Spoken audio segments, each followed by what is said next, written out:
మండితేనే. మత్తయి సువార్తలో 5:16 అనుకుంటాను వ్రాయబడిన మాట ఏంటంటే, పరలోకమందు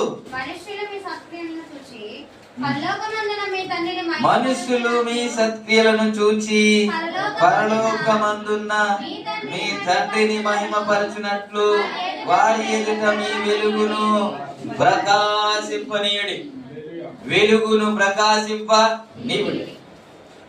దీపం వెలుగు వేరు, మండుచున్న మంట వెలుగు వేరు.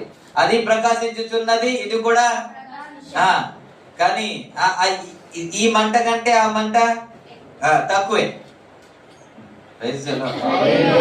అతడు వెలుగుతూ ఉన్నాడు అని అంటే బాగుంటది, అతడు వెలుగుతూ కనబెడుతున్నాడు అని అంటే బాగుంటది. కానీ పరిశుద్ధాత్మ దేవుడు అలా రాయకుండా ఆయన మండుచున్నాడంట. ఏమంటున్నాడు? ఆయన మండుచున్నాడండి. ఆ మంట